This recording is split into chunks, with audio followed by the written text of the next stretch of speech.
आप जब ये अपनी फेज 5 की कैंपेन पब्लिश कर देंगे तो उसके फौरन बाद आपको फेज 6 के ऊपर जाना है। फेज 6 की कैंपेन पैरेलल में इसके साथ चलेगी फेज 5 के साथ, जिसका एनालिसिस आप फेज 5 और 6 का एक साथ करेंगे।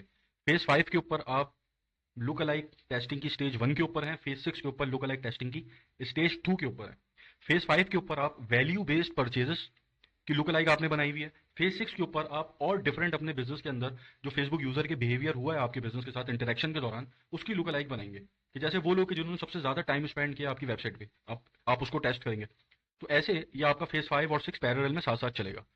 तो फेज 6 की कैंपेन बनाने से पहले आप ऑडियंस बना लें, अपनी लुक अलाइक ऑडियंस बना लें। जो इंपॉर्टेंट बिहेवियर्स हैं उसके ऊपर अब मैं लुक अलाइक बना रहा हूँ। सबसे पहले तो आप वेबसाइट के ऊपर आ जाएं और यहाँ पर आप कस्टम ऑडियंस के अंदर विजिटर्स बाय टाइम स्पेंड इसको सेलेक्ट करेंगे। परसेंटाइल के अंदर 25% रखेंगे और यहाँ रिटेंशन पीरियड हम मैक्सिमम रखेंगे 180 डेज का। और यहाँ आप इसको नाम दे देंगे विजिटर्स बाय टाइम स्पेंड और 180। इसकी कस्टम ऑडियंस बनाकर आप क्रिएट लुक अलाइक के ऊपर आएंगे तो यहाँ पर आप अपना जो भी कंट्री है उसको सेलेक्ट कर लें। और यहाँ अब आप इससे पहले जब आप रीटारगेटिंग कर रहे थे तो उसके अंदर एक रिटेंशन पीरियड आपने 30 डेज का रखा था, यहाँ पर हमने रिटेंशन पीरियड बड़ा रखा है। क्यों? क्योंकि हम लुक अलाइक बनाने जा रहे हैं। लुक अलाइक बन रही है कस्टम ऑडियंस के ऊपर। तो उस कस्टम ऑडियंस के अंदर जितना ज्यादा डाटा होगा उतना ही अच्छी लुक अलाइक बनेगी। अगर आप 30 डेज के रिटेंशन पीरियड के ऊपर लुक अलाइक बनाएंगे तो उस 30 डेज के अंदर कम डाटा है, 180 डेज के अंदर ज्यादा डाटा है, तो इसलिए हम 180 डेज सेलेक्ट करेंगे। उसके बाद यहाँ पर आप जो इसका साइज रखेंगे ऑडियंस का, इससे पहले जब हम वैल्यू बेस्ड परचेजेस के ऊपर बना रहे थे तो हमने अलग अलग ब्रैकेट्स बनाए थे 5 तक, ताकि हम बिल्कुल माइक्रो लेवल के ऊपर चेक करें, क्योंकि वो परचेज है, वैल्यू बेस्ड परचेज है वो। यहाँ पर हम एक साथ एक ही ब्रैकेट रखेंगे 0 to 5 का। यहाँ पर हम एक ही ब्रैकेट रखेंगे 0 to 5 का और इसको हम कर देंगे क्रिएट। ये आपकी ऑडियंस नंबर 1 बन गई। उसके बाद आप दोबारा कस्टम ऑडियंस पे आएंगे, इंस्टाग्राम अकाउंट पे आएंगे। नेक्स्ट अब यहाँ पर सोर्स के अंदर अपना पेज सेलेक्ट कर लेंगे, यहाँ इवेंट्स के ऊपर आएंगे और who started following this account. तो ये आपके हो गए इंस्टा फॉलोवर्स। इसकी आपने कस्टम ऑडियंस बनाई और इसके बाद आप इसकी लुक अलाइक बना लेंगे और इसका भी साइज आप 0 to 5 रखेंगे। या भी सेकंड लुक अलाइक बन गई। उसके बाद थर्ड आप कस्टम ऑडियंस बनाएंगे अपने फेसबुक पेज की, यहाँ पर हु लाइक और फॉलो और सॉरी FB फॉलोअर्स, इसकी लुक अलाइक बना लेंगे। यहाँ पर अपना कंट्री और साइज के अंदर 0 to 5। ये आपकी बन गई 3 लुक अलाइक। एक आखिरी लुक अलाइक आपको और चाहिए, या आप आएंगे वीडियो के ऊपर और यहाँ पर अपनी वीडियो सेलेक्ट करेंगे। यहाँ आप अपनी वीडियो सेलेक्ट करेंगे और यहाँ रिटेंशन पीरियड आप देखेंगे 365 मैक्सिमम जो यहाँ आपको अवेलेबल है। ठीक है, थ्रू प्ले। ये वो लोग हैं कि जिन्होंने 95% तक आपकी वीडियो को पूरा देखा है। इसको भी आप यहाँ अपना नेम दे दें और क्रिएट ऑडियंस। अब आपसे जिन लोगों ने आपकी प्रोडक्ट परचेज की है उनके अलावा ये 4 और ऐसी कैटेगरीज हैं कि जो आपके लिए इंपॉर्टेंट हो सकती हैं, कि जिसके अंदर वो लोग आ गए कि जिन्होंने आपकी वीडियो ऐड जो चल रहा था वो 95% तक देखा है। तो 95% तक जिन्होंने ऐड देखा है उनकी वेबसाइट के ऊपर जाने के चांसेस भी बहुत ज्यादा होंगे, परचेज करने के चांसेस भी बहुत ज्यादा होंगे। इसलिए हम फेसबुक को कह रहे हैं कि हमें ऐसे लोग ढूंढने हैं कि जिनका जो हमारा वीडियो ऐड 95% तक देखें एटलीस्ट। उसके बाद आपके FB फॉलोवर्स। ठीक है, अभी आपका पेज बिल्कुल नया है, आपका किसी ने वीडियो ऐड देखा और वीडियो ऐड देखने के बाद आपके पेज को फॉलो कर लिया, तो अब वो भी आपके लिए इंपॉर्टेंट हो गया। उसको आपकी प्रोडक्ट में इंटरेस्ट था, इसीलिए उसने आपका पेज फॉलो किया होगा। तो अब हम इस जैसे और लोग ढूंढने की कोशिश करेंगे। फिर आपके इंस्टा अकाउंट के फॉलोवर्स आ गए कि इंस्टा के ऊपर किसी ने आपका ऐड देखा और फिर आपको इंस्टा पे फॉलो कर लिया, तो इट मीन्स कि वो आपकी प्रोडक्ट में आप में इंटरेस्टेड था, उसने इंटरेस्ट लिया इसीलिए उसने फॉलो किया। तो हम इस जैसे और लोग ढूंढेंगे और फिर हमारे वो वेबसाइट विजिटर्स के जिन्होंने सबसे ज्यादा टाइम वेबसाइट पे स्पेंड किया। अब जैसे 1,000 लोग आपकी वेबसाइट के ऊपर आए, बाहर निकलते गए, बाहर निकलते गए, बाहर निकलते गए, उसमें से जो आखिरी के लोग हैं जिन्होंने सबसे ज्यादा वक्त गुजारा है, उनके जैसे आपको दूसरे लोग चाहिए, क्योंकि जिसने सबसे ज्यादा वक्त आपके पास गुजारा है आपके स्टोर पे, मोस्ट प्रोबेबली उसके परचेज करने के चांसेस ज्यादा है। तो अब ये 4 आपके लिए और इंपॉर्टेंट ऑडियंसेस हैं जो आपने बनाई है और इनको आप फेज 6 के लुक अलाइक टेस्टिंग की स्टेज 2 पे टेस्ट करेंगे। तो अब मैं यहां पर सॉरी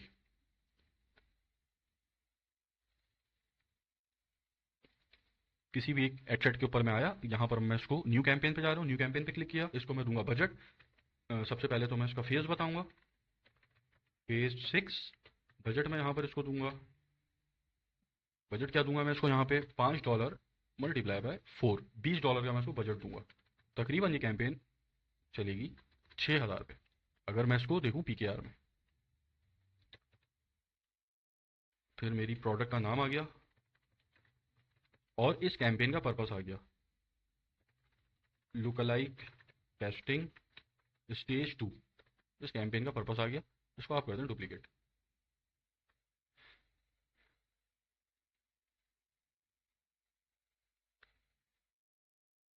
यहाँ पर बजट आप वही $5 का रखेंगे और इस $5 बजट के ऊपर अब आप अपनी लुकलाइक सेलेक्ट कर लेंगे। लुकलाइक ऑडियंस 5% थ्रू प्ले, मतलब 5% वो लोग कि जिन्होंने 95% तक हमारी वीडियो देखी है। बाकी जो उसके अंदर एड क्रिएटिव है वो बिल्कुल सेम टू सेम अनचेंज रहेगा। ठीक है,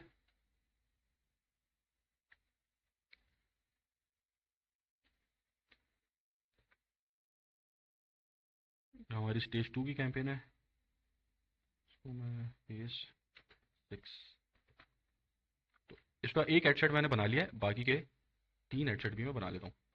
इसको आप सिंपली डुप्लीकेट करें, डुप्लीकेट करें 3 में, 3 नंबर ऑफ कॉपीज। अब यहाँ पर जाकर आप एक एक की ऑडियंसेस को चेंज करते रहें।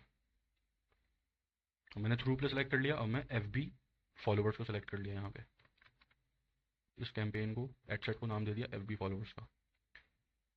फिर यहाँ पर इंस्टा फॉलोवर्स को सेलेक्ट कर लूँ, इंस्टा फॉलोवर्स, थ्रू प्ले हटा दिया।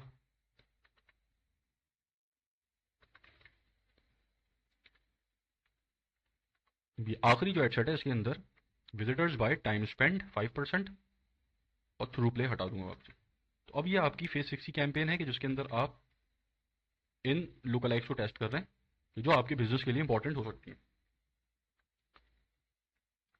इसको भी आप चलाएंगे 5 दिन। ये 5 डेज आपकी फेज 5 और फेज 6 चलेगा, जिसके बाद आप एनालिसिस करके इसको स्केलिंग की तरफ लेके जाएंगे।